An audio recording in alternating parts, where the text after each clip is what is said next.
Privyet, I am the Russian bot, and here's another installment of the Kremlin, the Russian bot spies on American debates.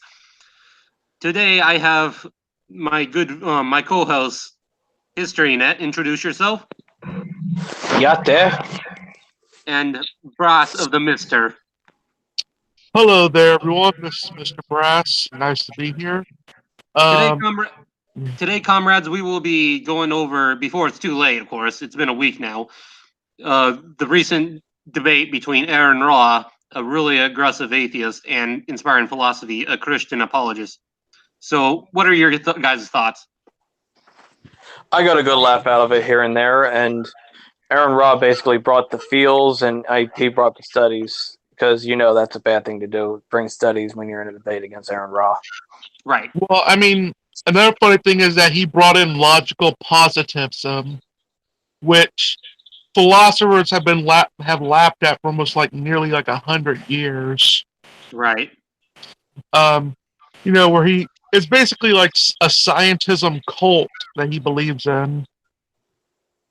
Yeah, I heard that throughout his monologue. He was ranting about progress and these people are holding this. It was kind of funny because the whole discussion he was ranting about the religious right and politics and how they're trying to undermine society and take over the world, and yet the only person who was talking about politics throughout that whole debate or in discussion was Aaron Raw himself. It wasn't Inspiring Philosophy. Hold on, guys. I'll be right back. Well, you have to remember he is a politician. I guess. Yeah, he tried to run for a representative of Congress or whatever in Texas. Yeah. So I mean that already tells you who's dishonest from off the bat. Yeah. You can't be a politician and honest at the same time. Right. Well, politics corrupts. Yeah, you can either be honest or you can be a politician. You can't be both. Yeah. Well, I will say, I thought IP did relatively good, but I kind of hesitate to say he won the debate. I think if anything, it was a tie because I feel that in order to kind of refute a lot of Aaron Raw, you would have had to gone into he brought a lot of really bad history as the kind of macro discussion for his evidence. You would almost Yeah, I remember it was sort of funny that how he brought in saying Hitler was a Christian.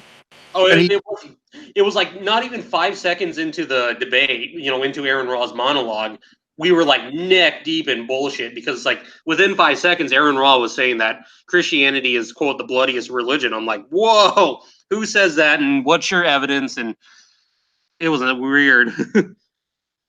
Well, yeah, he used, for example, he said that Hitler was a Christian and that he used a quote that Hitler was talking about the Christian Socialist Party, which wasn't the Nazi Party. Yeah, I was going to say that was actually in Mein Kampf, Hitler was referring to a different movement known as the Christian Social Movement, and that movement was basing its anti-Semitism on kind of classical religious ideas.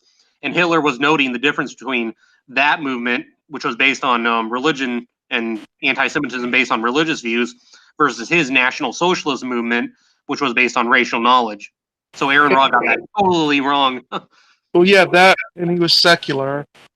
Yeah, exactly. He was very this, even in his own notes when it's in the what they call, I can't remember. It's not Mein Kampf. It's the Table Talks. Yes. Yeah. He says, and he said that he desired the Nazi Party to be a secular party. Right. And what's funny too, this is the quote that Aaron Raw, I know Aaron Raw was referring to when he said when Aaron Raw said, quote, that Hitler based his anti-Semitism of his Christian social movement on religious ideas instead of racial knowledge. No, that's that's almost borderlines on a lie. This is what Hitler actually stated in the Mein Kampf. He said, quote, the anti-Semitism of the new Christian social movement was based on religious ideas instead of racial knowledge.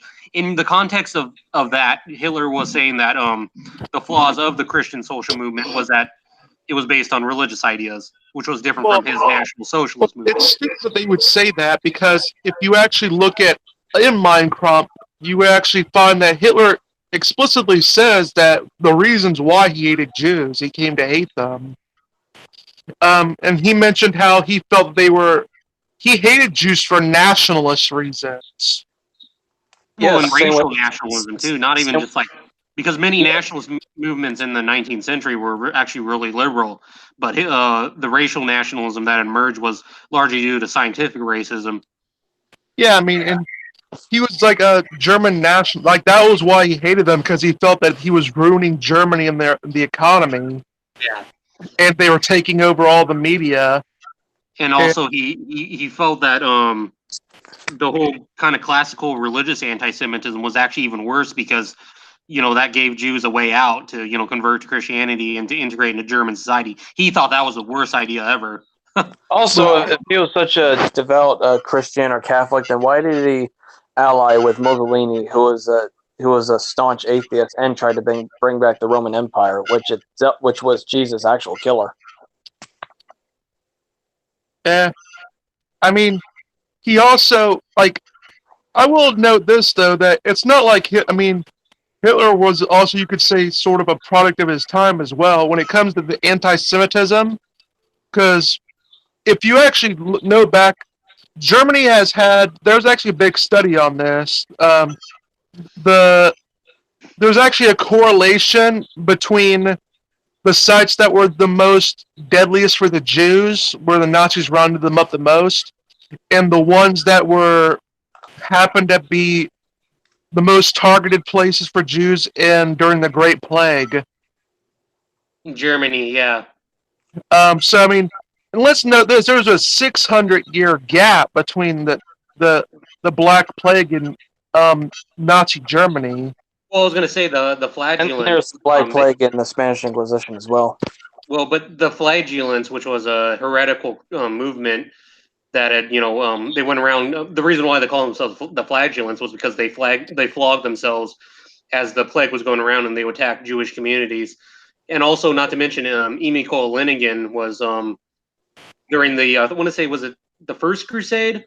A group of renegade crusaders had, instead of going to the Middle East to fight the Muslims, they split off and attacked random Jewish communities. And even the Catholic Church thought that was like awful, and that they condemned it and condemned Emil Lenigan as a heretic. Yeah, I mean, it was like I said. I mean, that just really it was actually an interesting story that went into it. Like it was, I'm actually making a video on it. Where yeah, I mean, it turns out like these cultural norms stayed in Germany for about at least more than 600 years. Well, the Germans have this is a little off topic now, but the Germans have in many ways tried to always had this kind of quest to take over Europe, because even during the time of the monarchs, many of the Russian czars actually had German lineage. Many of the French nobles also had German lineage.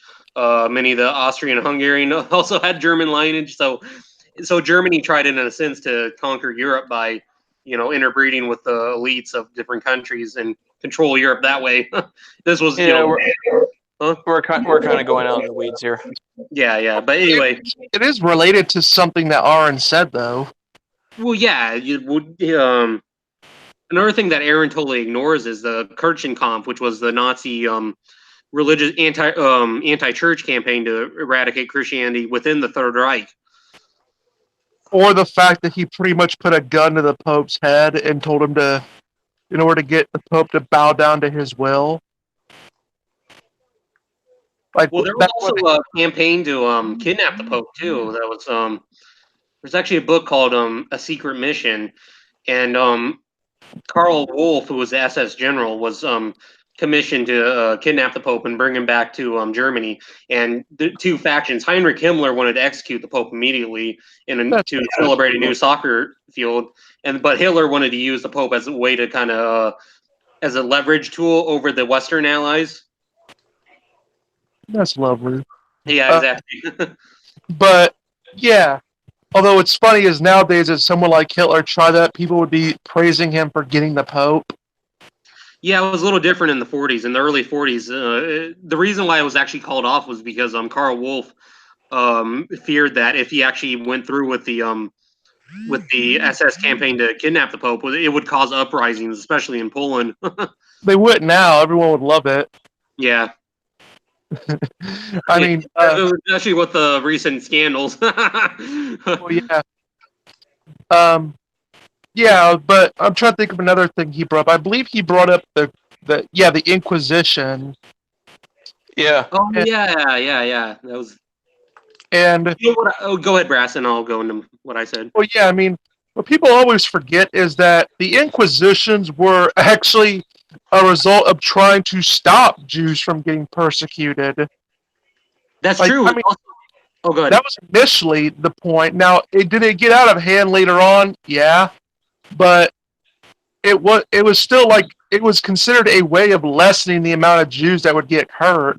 Well, the entire Inquisition was actually Europe's first pan-legal court system, and in many ways, it was actually better for the accused because before heresy trials were dealt with just by an angry mob.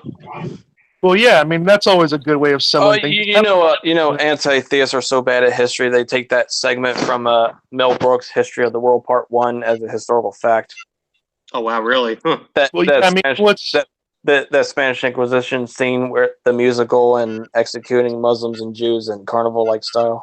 Oh yeah, nobody expects the Spanish Inquisition. It's pretty Oh funny. no, there is one like misconception that people do have, but this is what I get on Christians about too, is like where they try to say that King Ferdinand, where they said he was anti-Semitic. He wasn't. Oh really?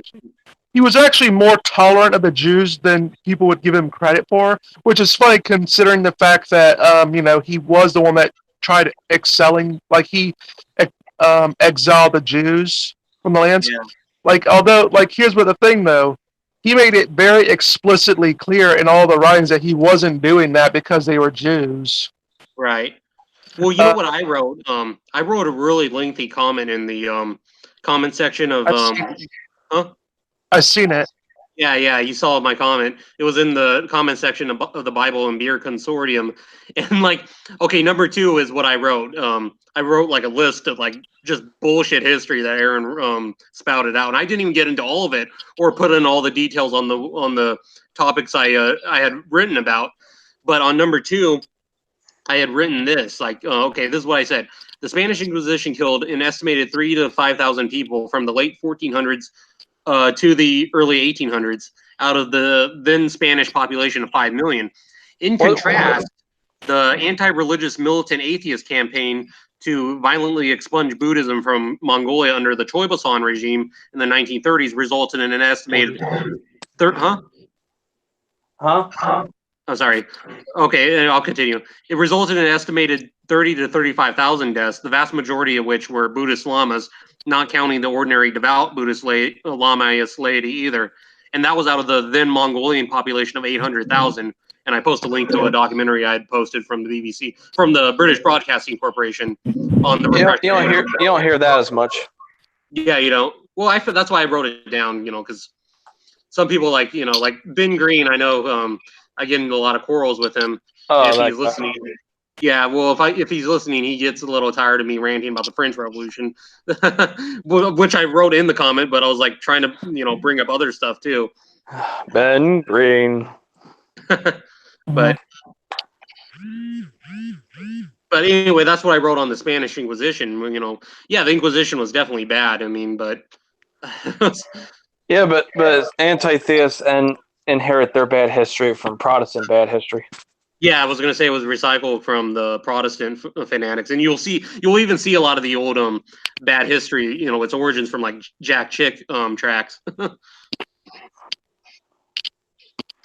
I know it's funny as hell. I mean, they get everything from the Protestants. Yeah.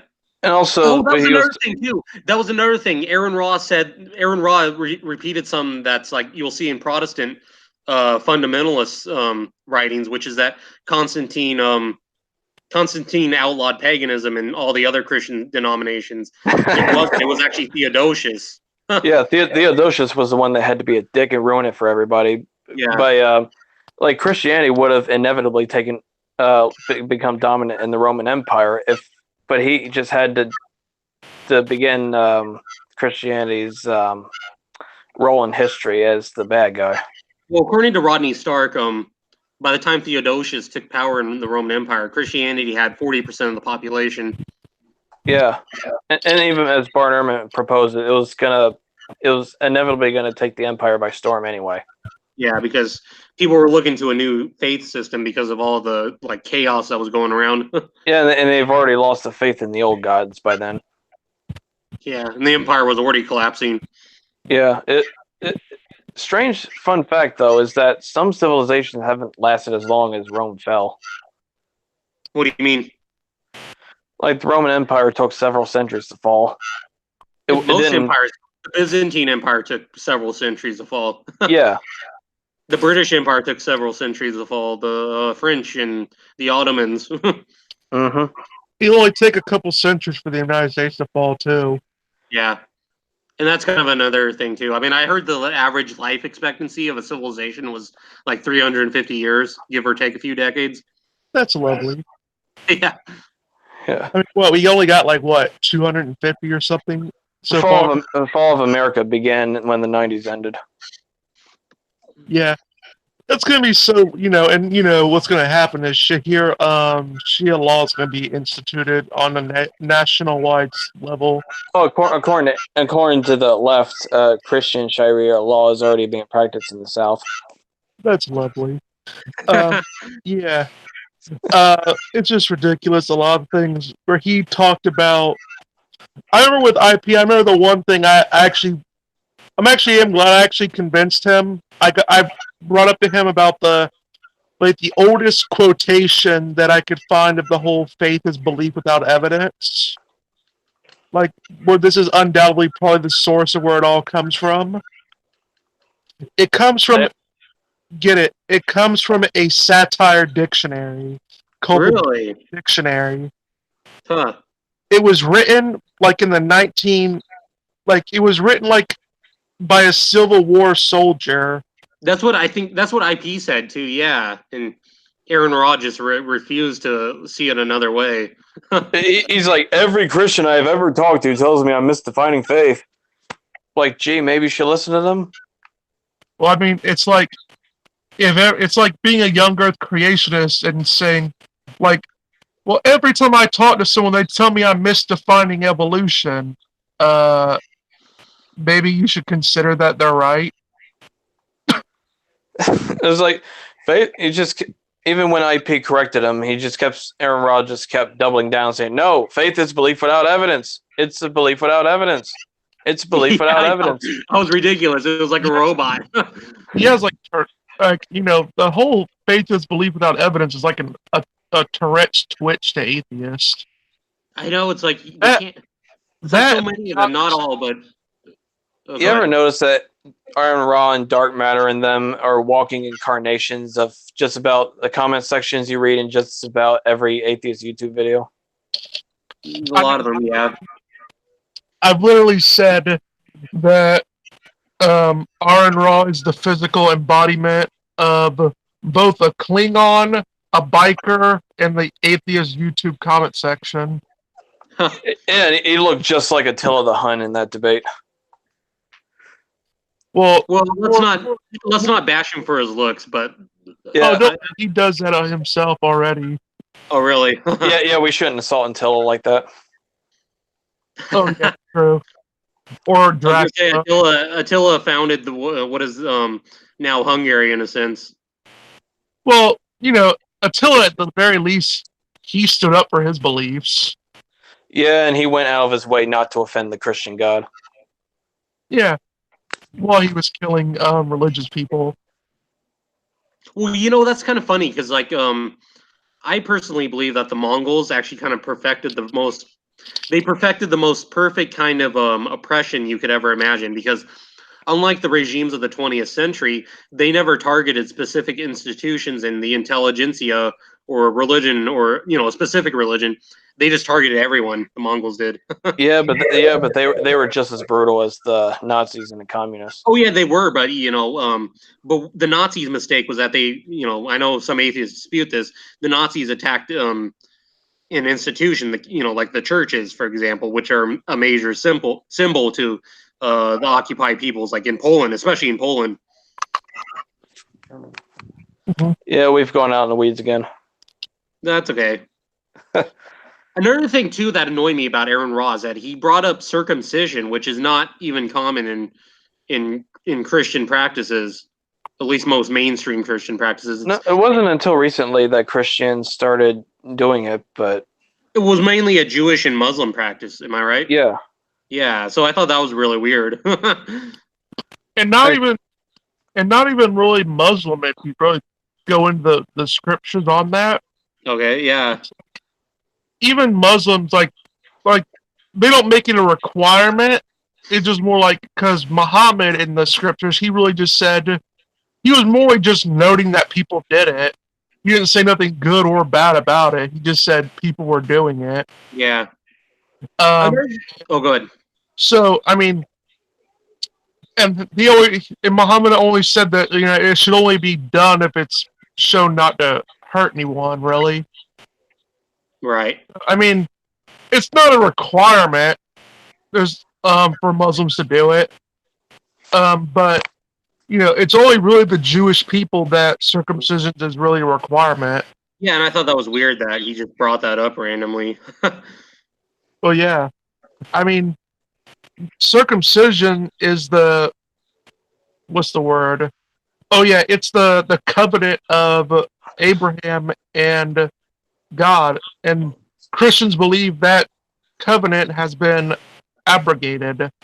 It's no longer in place. Yeah, I was going to say the Old Testament for most Christians is prescriptive, or no, descriptive. Sorry, and the New Testament is prescriptive, I believe. Huh. Yeah, Paul just said you didn't have to go through that. Right. Yeah, but when we talk about the climax of the debate, his big rant when Hernandez asked him that question, asked him like maybe your research is flawed or biased, or he's like, and then he went on his tangent, epic tangent. Yeah. I remember he said, "You have no evidence. I've been doing this for 20 years." And he so was like, "I win!" He yelled out like, "I win!" Yeah, you ain't bring us your evidence. You ain't got it. I win. That's like, I thought of that. I don't know if you ever see this like old classic video from the Call of Duty era. There's like this fat kid ranting on Call of Duty Black Ops. Get no scoped. I thought of that. I said, You saw that, Brass? It was just so funny because, like he said, you have no evidence. I've been doing this for 20 years. He doesn't got the evidence. You don't got the evidence. None of you have the evidence. If you can scientifically prove God exists, bring it. Like, yeah, doing that. The Rock, bring it. I know it was just. But the thing is, his shtick is that he's been slapping down low-hanging young Earth creationist fundamental fruit for 20 years, and on rare occasions would he debate a competent Christian that represents most of them. Well, that was the thing I noticed was during his monologue, it was like aimed at like some creatard. Yeah, and he has this knee-jerk reaction, like whenever he's corrected on what faith is, and whenever God is mentioned, I keep seeing more and more evidence that he's actually a misotheist rather than a staunch atheist who's sure of himself. Really? Mm-hmm. That's certainly the impression he gives. Yeah. Mm-hmm. Well, just remember, evolution is a religion. Totally. Said so. That's what his fans remind me of. They remind me of Hobans. Except dumber. Yeah. I didn't think that could be possible. Neither did I. But yeah, I know one thing that I actually got on with Michael, with IP, is that I believe that he could have. I don't know, I think he could have been more offensive with Aron. Yeah, definitely. That's how I felt too. He could have corrected him on his historical mistakes, but IP just stuck to the topic. Yeah. Well, I mean, I've talked to IP about that, and he said, yeah, he wanted to go in that, but he just wanted to stick to the science of the matter. Yeah, Yeah, like but I kind of like felt by not addressing it, it allowed Aaron to have kind of the macro issue on his side. Yeah, that's what I told him too. Although IP knows about it all, he studied some of the history of it. Yeah, well, and the thing of it is too, you would almost need like another 2 hours to go into Aaron Ra's bad history. Well, yeah, and yeah, that would have distracted the whole debate, and like that's Yeah. what he does in his debates. He goes off topic a lot of the times. Yeah, Well, I mean, what's funny is, You both don't like RCA, but you gotta admit that Aaron Rodgers made an ass out of himself in that debate. yeah, really. I remember what was also. I actually remember a quote that Aron Ra used in the debate to show that Hitler was a creationist who, like a young Earth creationist, and basically put, like, I brought the quote to a historian, like, who's wrote a number of books on it. Oh yeah, you contacted Richard Evans, right? Yeah, Yeah, that was cool. and he brought up, like, and he completely just debunked that. And you know what else he went in his video that we responded to? He claimed us he attacked Stalin's character just because of the fact that he went for a Lamarckian model of evolution. Wait, what? I remember, like, I mean, he attacked Stalin because Stalin was a Lamarckian, although, if you want to be quite honest, Stalin did not have the strictest idea what the hell evolution was. He he only bought into Lamarckianism because Lamarck kissed his ass. That was pretty Yeah. much it. Well, I Like, noticed in the debate, Aaron Ra did bring up Stalin, but he tried to say, "Oh, it was just political." Even though his Bolshevik gang literally called themselves militant atheists. Well, yeah, the League of Militant Atheists, and according to Commissioner Alexander Yakovlev, 200,000 Russian Orthodox priests were shot by the regime throughout between the Lenin and Stalin years. and in one of their constitutions, it explicitly says to deny God's existence. Yeah, So, I mean, if it's strictly political, then they're really covering up the whole atheist part pretty well. yeah. Another thing too that I thought was ridiculous was that Aaron Robb went into quoting Senator Barry Goldwater. Are you guys familiar with that guy? No, are you? No. Senator Barry Goldwater was this really like hardline, like I'm anti-communist, but Barry Goldwater took it like to a whole new level, and he actually advocated a policy known as rollback, where they would preemptively nuke the Soviet Union. That's lovely. And he was quoting Barry Goldwater on a possible quote unquote theocratic takeover by intolerant Christians. And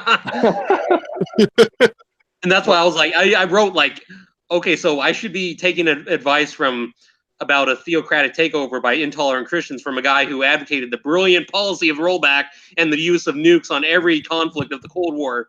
Yeah, right. Of course, he blamed the big bad Christians on his failure in politics. Yeah. Well, I remember what's funny also is that, like, trying to think of the word for it. It was just stupid. I believe he also went into the Crusades and stuff. Oh yeah. He didn't exactly use the term crusades, but he talked about the quote long wars between Christianity and Islam. Yeah. Which were the Crusades were just an episode of that. And they weren't even a particularly important, like, to be honest, they weren't even a particularly important wars with the Muslims. I was going to say in Muslim historiography, they never viewed the Crusades as this, one-sided atrocity, even from their point of view. The Crusades were not that much different from any other medieval conflict. Or even the jihads that preceded it. They like to bitch and moan about the Crusades, even though Genghis Khan's rampage was like 5 times as worse as the Crusades combined. Well, the Mongols, I think, were uniquely brutal, but they weren't religious. They weren't motivated by religion. Yeah, that's the thing. You have to remember, though, they were the only people at the time to have religious tolerance. Well, yeah, like I said, that goes back to my thesis where I was talking about. I think the Mongols actually perfected the perfect kind of brutality, where they didn't target specific cultural or religious institutions. They just targeted everyone. Although and they ended Islam's golden age. There's some contention about that. Oh, go ahead, Brass. Yeah, funny thing about this, like, people say, oh, that the Mongols were so tolerant. I'm like, you do realize why that they did that. It wasn't because they actually respected people's rights to religion. It was because they didn't have enough manpower to enforce a takeover like that. And like I said, if you kill people, institutions, and people associated with those institutions, like the Soviets did with the Russian Orthodox Church, you turn them into a symbol. They were so tolerant they had to boil people alive and smash babies against rocks and all that shit. And they introduced the Black Death to Europe. Well, I mean, they were only following the Bible, Injun. Yeah, that's another thing. They'll point to that as if it's a command from God, even though that was a wish that the Israelites wanted upon the Babylonians for what they've done to them. And it was they did that another time, and it wasn't like they said God commanded that, and really what's happening is God was just saying, this is what's going to happen if you guys keep it up. Yeah, acting like the Israelites were cutting pregnant women's bellies open, even though that was an Assyrian tactic. Mm-hmm. Yeah, but I will say the Mongols did have an interesting history because they united East and West for a period of time in the high Middle Ages. Well, I mean, you could just say they practice a crude form of abortion. Ha. They really just cared about a woman's right to choose. Yeah. So much so that they did it themselves. But I just always found their empire interesting because it was like it was this vast Eurasian empire that stretched and it exploded faster than and was twice as big as the Roman Empire. Yeah. Well, what happened to the Mongols was that they kind of became integrated with the culture they had conquered. Like in China, they became Sinoized, and in the Islamic world, they became more Muslim. So that kind of split the Mongol Empire along those lines. and then you got the Turco-Mongols like Tamerlane. Yeah, exactly. What's funny is also he brought up the same paper that Matt Dillahunty brought up. It's a scientific paper where yeah, I noticed that too. By Gregory Paul, and it was not even a scientific study. Well, and also I could tell a lot where Aron Ra was getting his sources from. Like at one point, he was ranting about how quote unquote Christian conservatives censor sex scenes, but they want to enhance graphic violence. I know where he got that argument from. He got it from Brian Fleming's The God Who Was Not There, because that was his complaint with the Passion of the Christ movie. Mm-hmm. Yeah, calling it some anti-theists are so depraved that they'll call it a BDSM movie. Yeah. Well, I mean, one man's torture is another man's BDSM.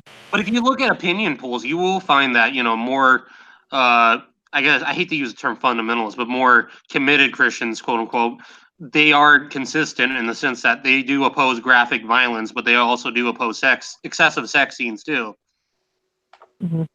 Well, I mean, in IP, it was nice that IP actually made the distinctions between intrinsic religiosity and extrinsic religiosity. Yeah, but I kind of think he kind of got bogged down, I think, using that a little too much, I think. Mm-hmm. Well, I mean, there is a needed distinction between the two. That's true, yeah. I'm not saying, like I said, I'm not saying he shouldn't have said that, but... Yeah, Jim Majors got on your ass on that on Twitter. Who? Jim Majors, the disciple of Kairos. Oh. How did you get on me about that? You were both talking about intrinsic and extrinsic religiosity, and he sent you No, wait a minute. That was him in Epic Christ. Never mind. Oh yeah. But yeah, it was just funny like how that went on. But yeah, there is a neat distinction because extrinsically religious people, like I think that's a reason why a lot of people are deconverting in America. It's not so much because they actually believed it. It's just that it's no longer socially advantageous anymore to be Christian. So people are just saying, "Oh, well, I don't need to call myself a Christian anymore." Yeah, I've heard that because church rates have remained relatively the same since the 80s. I've heard. Since the 40s, really. 40s, yeah, early 40s. So I mean, like they'll say the church attendance is at the lowest rate it ever been at, and I'm like, no, it's the same level it's been at since the 40s. Yeah. It's doing, and so it's sort of a lie there, and it's mainly like the people that are leaving the church are basically people that didn't really believe in it to begin with, Yeah, they were what you call nominal or cafeteria Christians. or extrinsically religious. Yeah. They just took the label Christian because of the fact that they Grew up in a culture. Well, that and it had social advantages to it. Well, it's that and politics. Politics has also been a big riff in church attendances and stuff like that. Yeah, like a good example would be Saddam Hussein wasn't really a committed Muslim. He was just a cultural Muslim. Well, he only became more religious like in his last years. Yeah, as the Allied forces captured him. Well, yeah, I mean, you would become religious then. Yeah. They found him in a hole and everything. Yeah, and he had like a really long beard and looked like hobo. Well, I mean, that's how all Muslims look. Ooh. Brass is gonna get us censored for anti-PC-ness.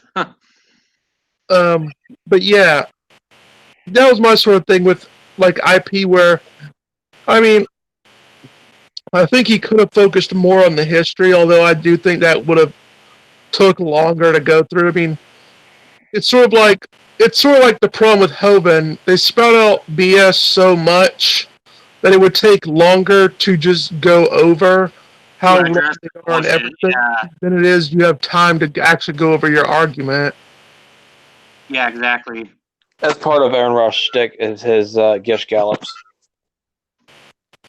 Yeah, like they have and what's funny is he hates it like when creationists do that to him, but he's fine with doing that to Christians. Yeah. I remember, and this is the most funniest thing ever. He legitimately said that, like, he's won every live debate he's ever been in. That's kind of egotistical, isn't it? and he also said that his debate with the IP was no exception. It was his best one, in fact. Oh, wow. And it was funny that he said, according to the reviewers, he won that debate. I said, by reviewers, you mean the people in your YouTube comment section? Yeah. Exactly. I mean, because on Aaron Ross' his YouTube channel, you'll see nothing but like a bunch of anti-theists circle jerking each other in the comment section. I strongly suggest you avoid reading those comments. Most of them are so stupid they'll make you want to lose the will to live. I did in the first, I think, day after the debate was posted on his channel. I actually kind of took a browse and I was like, okay, I'm leaving. Done. That's how I feel. Well, remember they said that they accused IP of cherry picking, even though he stated in there that there were some studies that went against him. Well, yeah, and Aaron he's Ross, he's the one that actually brought studies. Well, and Aaron Ross also cherry picking really bad history too. I mean, and what was funny is that IP, like, because Aron had made a point in all of his discussions, he would say, if a Christian ever brought him forward information like, books, papers, and everything, he would take them and read them.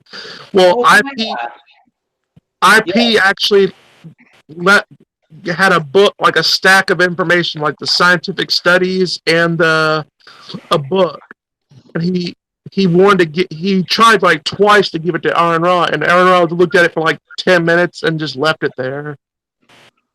I mean, yeah, like I saw the after show he did with Tyler Veal or whatever his name is, and he like IP thought that he would at least have the courtesy to at least take the papers and the books. He would probably wouldn't have read them, but he at least would have taken them. And this is the thing about guys like Aaron Ra and Delahunt, and along with Hovind and Comfort. Like, literally, no matter what their opponents say in a debate, their followers will just declare victory, no matter what they say. Like, well, even if they take a dump on stage, their fans will still cheer and clap. Well, and also I think some of these really ideological people like Aaron Ra, I don't think they want to learn the truth. They kind of want to be in an ideological bubble and then accuse Christians of being in a theological bubble, which is kind of weird. You're just figuring this out now? Well, yeah, I knew before. I mean, I just kind of lied to myself saying, presuming that, Aaron Ra has the best of intentions, or people like Aaron Ra have the best of intentions. If they had the best of intentions, they wouldn't be lacktheist. Yeah. It's because, sort of like, territory. Because you could be an atheist and, be a kind person and a nice person and, be honest with, like, history. Tim O'Neill does that well. But someone like Aaron Ra... We might get Tim O'Neill by the end of the month. Oh, I'd love to do an interview with him. Yeah. I like Tim O'Neill. He's my spirit animal. He's the kind of atheist I would be if I was an atheist. Yeah. Although there is a difference between Tim O'Neill and you. What's that? People actually like Tim O'Neill. Yeah, I noticed you've become rather infamous on Twitter, HistoryNet. Yeah, but it's only by the Lactheist crowd. Because I noticed Misha Griffith and some other anti-theists were like, hounding on you the other day. Well, yeah, they're anti-theists. I'm a threat to them. And with me, and all I do is I just mess around with them the entire time in there. Yeah, I noticed that too. I was like, and I try to act as a mediator. I don't know if you ever noticed that. Oh yeah. There's quite a few atheists that hate brass. I know. It's funny because what they'll do is they'll get all angry at me, and I'm just there messing with them with jokes and stuff. I mess with the SJWs especially. Even our mutual friend. Even our mutual friend outright said that he's an SJW and that he's a proud SJW, and I'm like, well, okay, I bet Steve Shives would be glad to have you as an ally, and he'd be like, I'd be fucking proud to have Shives as an ally. That's lovely. But yeah, it was just funny like how all that went. But yeah, like how I just messed around with them on Twitter. I actually messed around with Shannon a little bit with on Twitter about because she had I believe it was something about abortion or something, and she brought somehow women orgasms got brought into that, and I said, if in order to get a woman pregnant, a man had to give a woman an orgasm, our species would be extinct. How'll she take that? Well, I mean, I don't know her sex life, man. I don't know how she takes it, but according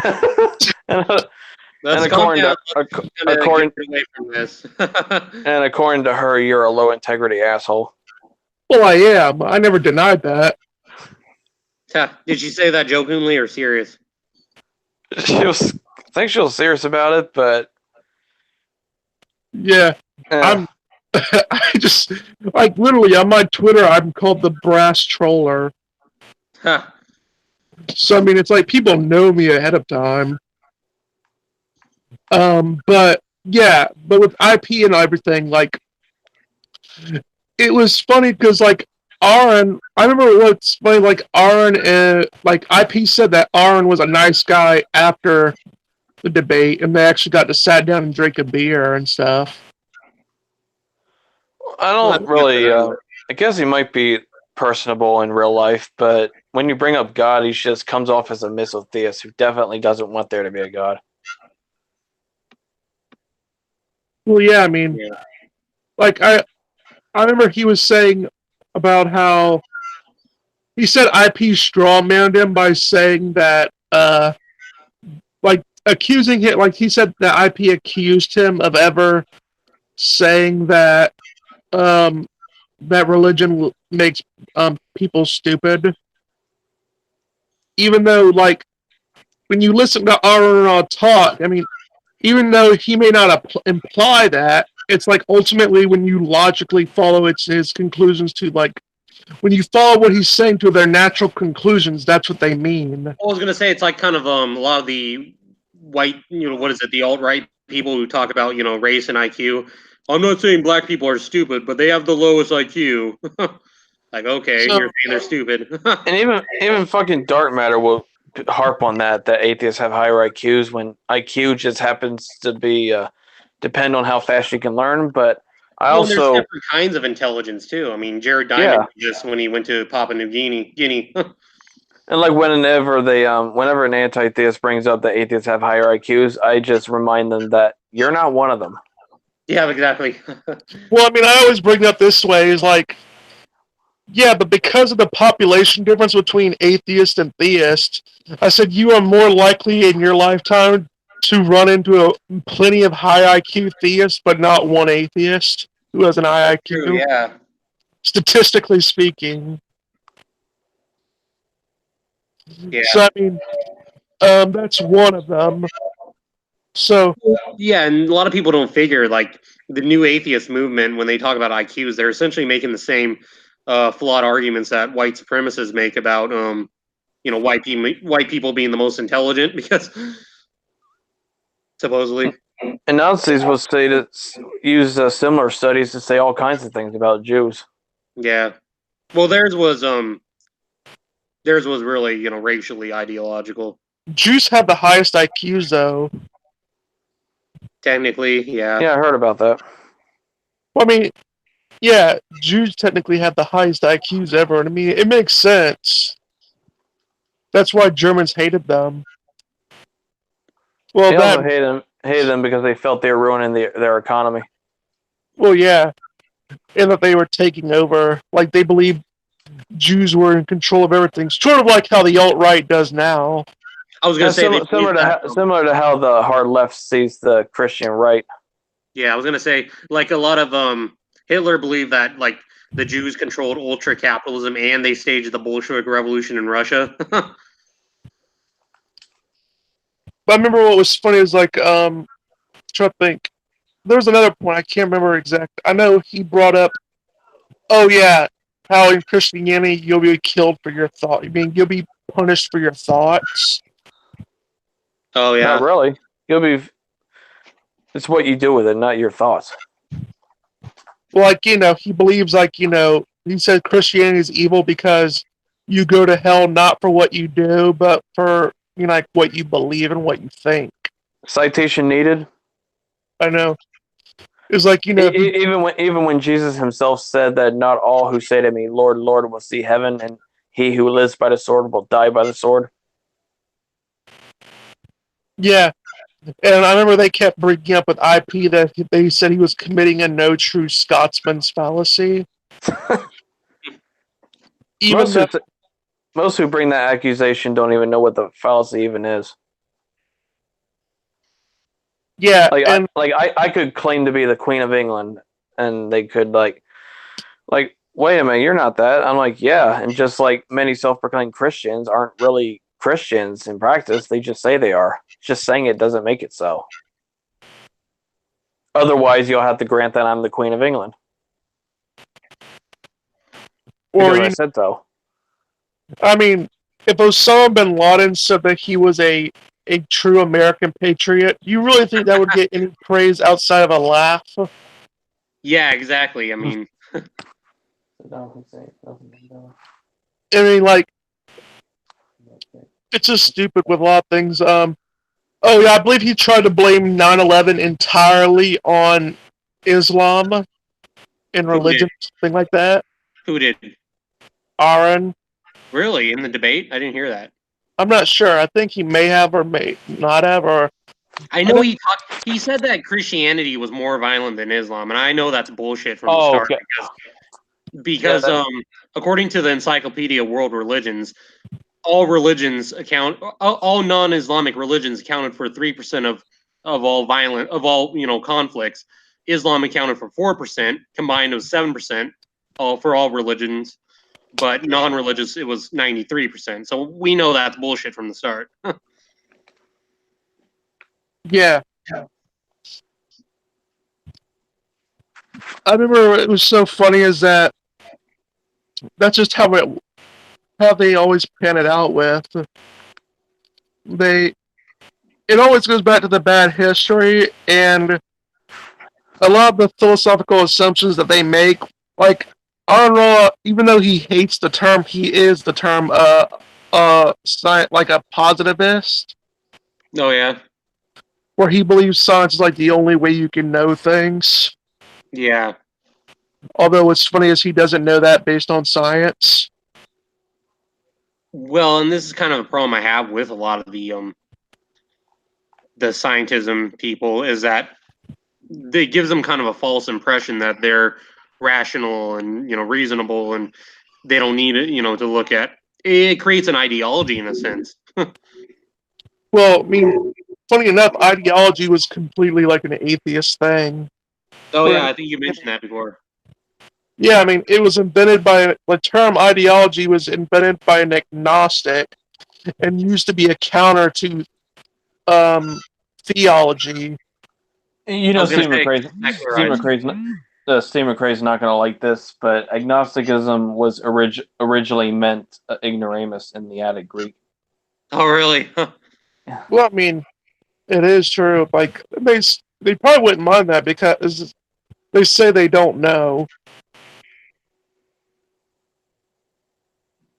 Yeah. What's funny is even Aaron Raw, like, I mean not Aaron Raw, C. McRae, like even he thinks like logical positivism is stupid. Oh yeah, Aaron Raw also blocked him on Twitter. Oh, Aaron Raw blocked you? No, yeah, he blocked me and he blocked Steve, or I think Steve blocked him. Not really sure which one. Which? That's lovely. I know. I think Aaron blocked him. Yeah, he blocked me. I mean, who blames him? I mean, it's okay if he blocks you because like no one likes you to begin with, but still. Nobody liked you either. Oh yeah, but with the debate with IP, it's actually always funny because I never realized just how tall Aaron is until you see him next to IP, like in pictures. The Oh dude's yeah. Oh huge. yeah, and you also notice much of the comments against IP are about his voice Well, yeah, because and most they say and he most sounds like comments about Aaron Raw are about his looks. yeah, those mean, hateful Christians saying I look like Genghis Khan and Attila the Hun. I mean, that's an insult to Genghis Khan and Attila the Hun. I was gonna say Genghis Khan founded this fabulous but brutal empire that stretched across Eurasia and united East and West. I mean, at least he did something productive with his life. Yeah. Unlike us low lives.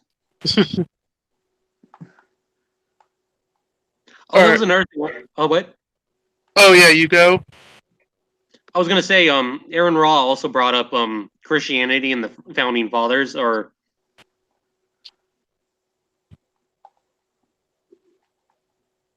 oh, Yeah.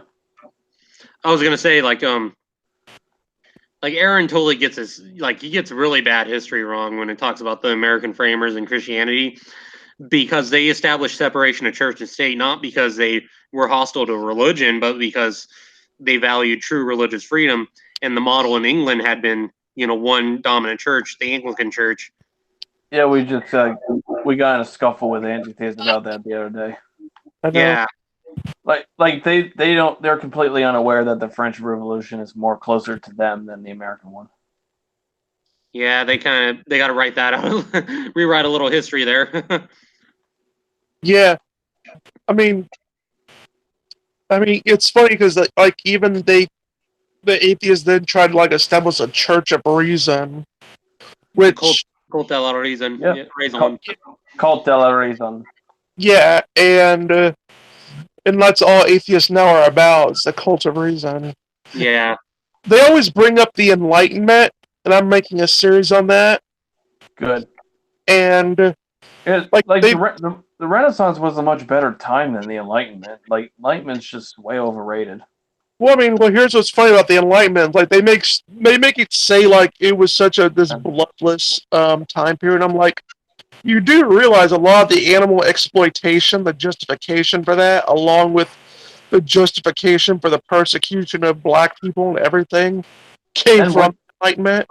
Yeah, and witch burnings were at an all-time high, if I remember. Yeah, at least in the beginning.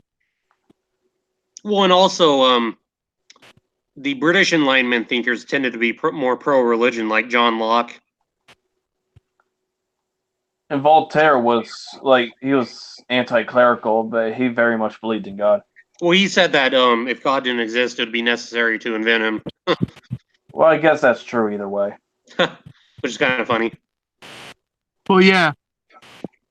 Oh, yeah, like, although I will say some of the bad history that atheists use come directly from Voltaire, and he's not the most reliable source on history. Well, a lot of Edward Gibbons, too. They also use Edward Gibbons. He was good on the Roman Empire, but he was just absolutely terrible when it came to religion's role in it. Well, and he ranted about how the medieval period was the Dark Ages, and yeah, that's not even where the Dark Ages comes from. It comes from a Roman Empire fetishist during the Renaissance, and saying, "Hey, now we have all this glory that was lost 1,000 years ago." yeah, Like to forget that they already had it by the 12th century Renaissance. The Italian Renaissance was about art and culture. Fun fact, you know Gothic was actually an insult? yeah, it was actually an insult by the Enlightenment thinkers on churches like Notre Dame. Well, it's kind of an insult now, but Oh, yeah. Although it's more of an insult against edgy teenagers. yeah, emo. But yeah, it was actually Buildings. yeah, it was actually Enlightenment thinkers who were looking at these medieval churches and saying that they were Gothic and Because it referred to the barbarian Goths. yeah. And I remember, like, another thing that came out of that sort of time period was, you know, the term dunce? Yeah. Like, stupid person? Yeah, That came from a real person, like John Dunce, Goddess, I believe, or something like that. Wasn't it the Inquisition that used the dunce cap? What? It was the Inquisition that used the dunce cap. I think maybe. But yeah, it was referring to a very smart guy, and it was like they wanted to bury the Middle Ages so bad that they made a whole new term for one of its better thinkers.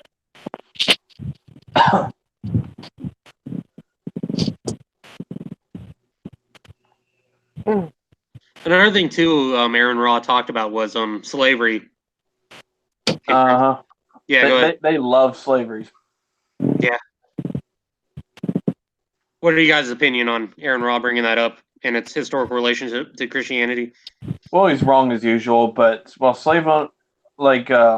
antebellum slave owners and those in America in general, they cherry picked and misrepresented the shit out of the Bible in order to justify their slavery, but it was all about profit. The profit was their justification. Cherry picking the Bible and revising the Bible into the slave Bible just made them feel better about doing it. Yeah, and also it was Western Christendom that set a precedent. It's true that the West and Christianity did partake in slavery, but it was also the Christian West that was the first to set a precedent in abolishing slavery. Yeah, but they conveniently ignore that. But yeah, I always ask them, what excuse did atheist slave owners have? Also, even in the United States, which it's definitely true that in our history, our shameful history, this is a shameful aspect of our history, that slavery did last longer than in the United States than it did in other parts of the Western world. But even then, it was abolitionists who, Christian abolitionists, who were important in abolishing the system. So even that's negotiable.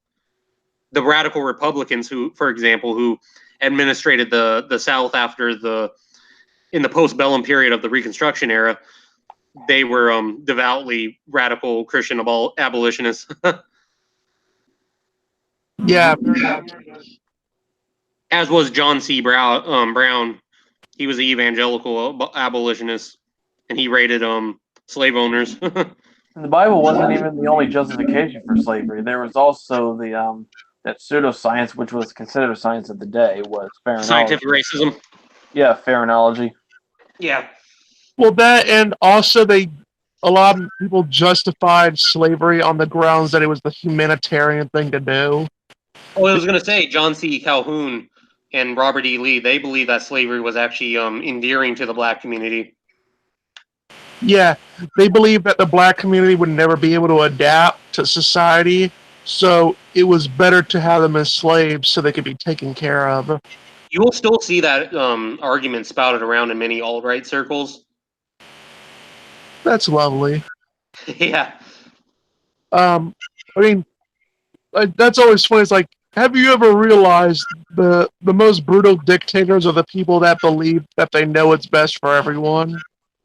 Oh, yeah, definitely. I always like bringing that up when talking to the left. Because they think they know what's best for society. And if you don't agree with them, you're racist, sexist, homophobic, etc. Bigot. And transphobic. I mean, you're apparently a racist, engine. Yeah, I'm so racist. I'm sleeping with a black woman who's Well, also hey, Rican. It worked for Thomas Jefferson. Once Well, you go black, you never go back. They also like to claim he and Benjamin Franklin were atheists, even though they are nothing of the sort. Well, Jefferson was he was a deist. He was probably the most out of all the American framers. Jefferson, he was a Unitarian. Well, hold on, let me finish my thought. Out of all the American framers, Thomas Jefferson, and Thomas Paine were probably the most hostile to organized religion. Yeah, but they were still very much believers in God, as well as Benjamin Franklin, who I vaguely remember he tried to set up some sort of cult to mock people, to show how gullible people are, but they never gave me a source for that. Well, I do know that originally. A lot of people don't know this because Franklin. Benjamin Franklin, he actually proposed the original steel of the United States to be a depiction of the Exodus, where King George III would be, the tyrannical pharaoh, and the 13 colonists would be the 13 tribes of Israel escaping in England, which is or Egypt, which is supposed to be a reference to England. A lot of people don't know that. Interesting. You didn't know that? Yeah. But it was never. And George Washington was sort of a mixture of a Christian and a deist. Well, I think a lot of these founding fathers, some of them, like Washington, did think of themselves as Christian, but they did have a lot of deistic influence just due to the fact that they were living during the Enlightenment period. Yeah. Like Jefferson, if you actually read the Jeffersonian Bible, he actually does state he is a Christian. He says he's a real Christian in the Jeffersonian Bible. In the sense that, he believes that Jesus' moral teachings are good. Yeah, exactly. And there's they also like to claim that Napoleon was an atheist, even though he was very much a deist. He was a deist who kind of reconciled with the French Catholic Church in 1804. Yeah, but then they'll try to claim that was just for political reasons, that Napoleon was just catering to France's recovering chaos. Yeah, well, there is some truth to that because, like, originally, early on, he had been much more anti-religious, but then later he became more moderate, and so he reconciled with the Catholic Church, and that led to the Concordat of 1804. Then there are some who claim Napoleon was also agnostic. They could both be true, actually. Yeah. In fact, I think the right or not the right Concordat, the Concordat of 1804 that lasted all the way up to the 1905 French law on separation of church and state. Yeah. Yeah. But yeah, there's just so much to go into, and like even on the topics we're discussing, we haven't even gone through all of it. Yeah, I remember like Aron Ross sort of like I remember in IP's chat in the interview where he said Aron Ross pretty much adopt the whole love the sinner, hate the sin. Love the sinner but hate the sin sort of thing where he basically says, love the believer but hate the religion. He doesn't love believers. He thinks they're all deranged. Well, and the thing of it is, he can't understand, like, say, if Christians believe that homosexuality is a sin, but they don't like actually hate their homosexual neighbors or whatever. He can't see through that. He thinks that even if you say it's sinful, it's inevitably homophobic and like, Yeah, but this is also the same guy who said that if you're not a feminist, you are a sexist by definition. Yeah, exactly. That's kind of the SJW mentality. Well, it comes of being a lack theist. Yeah. But yeah, I think IP actually did the debate really well. Seeing this is how like his first live debate. Yeah. Of course, Aaron Rod's uncultured followers will never get that through their heads. Like he wins no matter what debate he's in. Because that's the thing when you debate, when you only target low hanging fruit for 20 years and you look good in comparison, and people start to think that you're a genius, and everything you say will be taken as gospel, so to say. Another thing too, another flaw I saw with Raw was that when he talked about the witch trials, he brought up Mark Twain, who is not a historian and or an intellectual of any kind. Right, he was a writer, but anyway, he ignores the fact that originally the church didn't view witchcraft as a real thing; they just viewed it as kind of pagan superstition.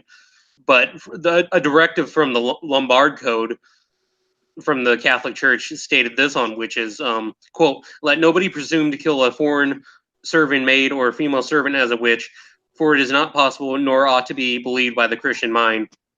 That was kind of the norm up to the mid 1400s.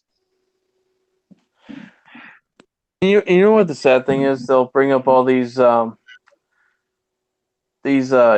guys to represent atheism, even though they're not atheists. Twain was a deist, agnostic deist, but you rarely hear them mention that competent, like atheists, like Nietzsche, Friedrich Nietzsche. Mm-hmm. He's like he's one of the best atheist intellectuals in history. Yeah. Mm-hmm.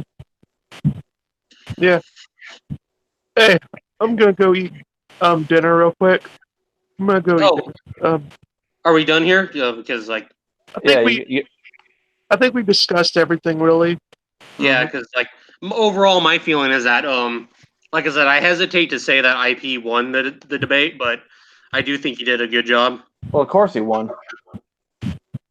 I mean, he was the only person that he brought the studies while Aaron Rod just ranted. Right. Well, any final thoughts other than that? Well, this is all for today. This is Mr. Brass saying goodbye and get wise. Peace. Well, you HistoryNet, got any final thoughts? Yeah, outside of biology, don't take Aaron Ross seriously for anything he says. Always take his claims with a grain of salt. Yeah, maybe one day we'll do a response video where we'll listen to his 25-minute monologue and we'll just go through each of his arguments and debunk it. Yeah, So we should. Yeah, maybe Because- that'll probably be oh, go ahead. Because somebody needs to do that. Yeah, maybe I'm thinking about starting a new series called "Let's Endure Bad History," and I want to respond to different ideological people who butcher history really bad. So we'll definitely do that sometime down the line. But anyway, this has been the another podcast of the Russian Bot, and we're saying Das Vidania, comrades.